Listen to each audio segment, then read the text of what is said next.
welcome to the same part of a new horror story. Who is she? So आज मैं आपको सुनाने वाली हूँ अगला कि क्या हुआ आगे।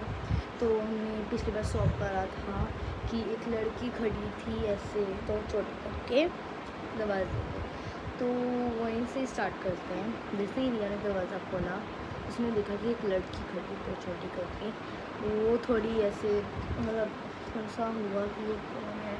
तो उसने उससे पूछा कि हाय करा, हाय आप कौन हो।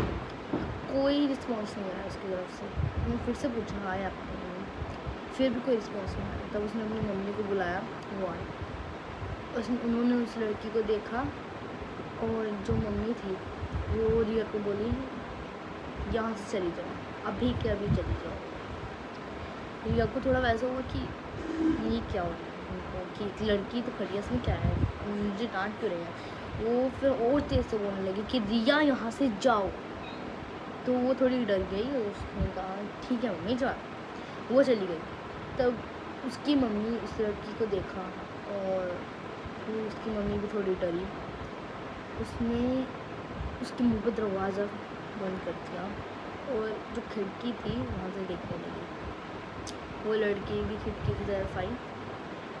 मम्मी ने बोला कि तुम यहाँ किसके साथ आई हो। उसने बोला पापा के साथ। उसने उसके साथ स्माइल करी, बहुत ही अजीब सी स्माइल करी क्रिपी टाइप, और बोला पापा के साथ। उसने बोला कि ठीक है तुम कल आना।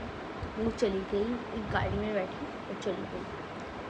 और रिया फिर उसके बाद रिया नीचे खाने के लिए आई। तब जब उसने अपनी मम्मी से पूछा मम्मी ये लड़की कौन थी और क्या हुआ था, तो उसकी मम्मी बोलने लगी कि कुछ नहीं थी, तुम जाओ यहाँ से।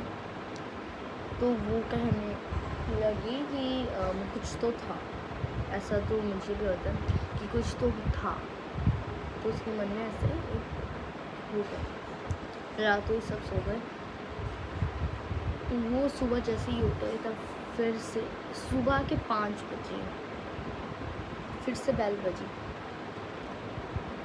उसकी मम्मी उठी, दरवाज़ा खोला, वही सेम लड़की। उसके साथ उसने उसके साथ बात करी।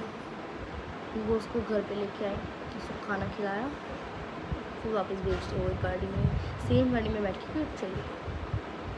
तब रिया उठी और उसने सारा कुछ देख लिया कि क्या क्या होगा, क्योंकि रिया पानी पीने के लिए उठी थी। उसने देखा कि कोई आया। सो गाइस आज के